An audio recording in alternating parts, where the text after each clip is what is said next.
नित्य प्रार्थना करनी चाहिए और कभी हिम्मत नहीं हारनी चाहिए। ये समझाने के लिए ईसा ने उन्हें एक दृष्टांत सुनाया। किसी नगर में एक न्यायकर्ता था जो ना तो ईश्वर से डरता और ना किसी की परवाह करता था। मैं तुमसे कहता हूँ, वो शीघ्र ही उनके लिए न्याय करेगा। परंतु जब मानव पुत्र आएगा तो क्या वो पृथ्वी पर विश्वास बचा हुआ पाएगा?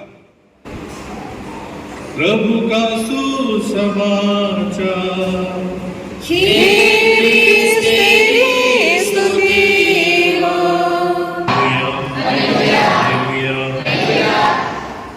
हमारे बड़गिल पल्ली के सभी माताओं को उनके पर्व के नाम पर हार्दिक शुभकामना, शुभेच्छा और जय यीशु कहता हूँ।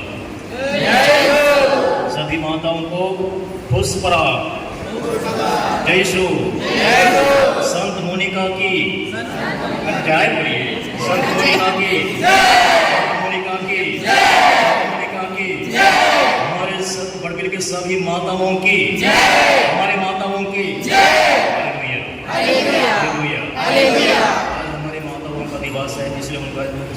करना हमारा उचित बनता है, आगे नहीं? बच्चों क्या बोलते हो?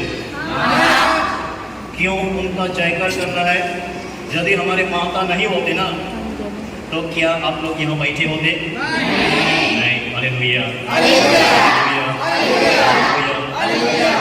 तो हमारे माता ने पूरा दिन भर यहाँ उपस्थित रहे और ढेर सारा बातों को सुने हैं। मुझे लगता है सुनकर उनका कान पक गया होगा। फिर भी आज मोनिका दिवस मना रहे हैं, हमारे माताओं के व्रत मना रहे हैं, इसलिए कुछ तो बोलना मेरा कर्तव्य बनता है, आगे नहीं? तो मोनिका के बारे में कल भी कुछ मैं बोला था और हमारी एक बहन ने विस्तृत रूप से यहाँ हमारे सामने पेश की। मैं मोनिका के जीवनी के बारे में कुछ यहाँ बोलने नहीं जा रहा हूँ, लेकिन मोनिका के जीवनी के आधार पर मैं यहाँ 5 बातें रखना चाहता हूँ। सबसे पहला हुआ मोनिका के जीवन के आधार पर उनकी जीवन एक ईश्वर केंद्रीय प्रार्थनामय जीवन था, क्योंकि जब उनके परिवार में उस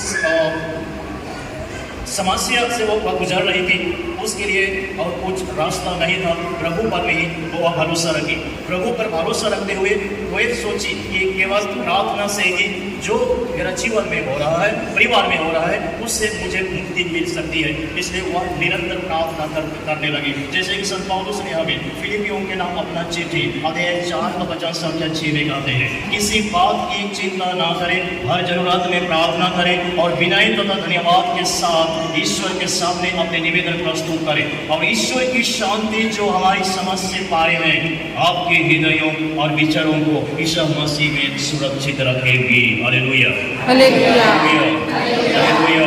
और फिर संत पौलुस के थिस्सलुनीकियों के नाम अपना पहला पत्र अध्याय 5 का वचन संख्या 16, 17, 18 में कहते हैं, हमेशा उल्लसित रहो, निरंतर प्रार्थना करते रहो, निरंतर प्रार्थना करते रहो। प्रभु में उल्लसित रहना है, क्योंकि प्रभु हमारे साथ हैं, प्रभु के हैं। तो हमारे जीवन में जितना भी मुसीबतें आए ना क्यों, हमें उल्लसित रहना चाहिए, और उल्लसित रहने के साथ साथ हमको निरंतर प्रार्थना में बनी रहना है और ईश्वर को धन्यवाद देना है उनके सभी वरदानों के लिए। तो यही मोनिका ने अपने जीवन में करते रही शुरू से अंत तक। और दूसरी बात है मातृ प्रार्थना की शक्ति। एक माँ की प्रार्थना में अनेक शक्ति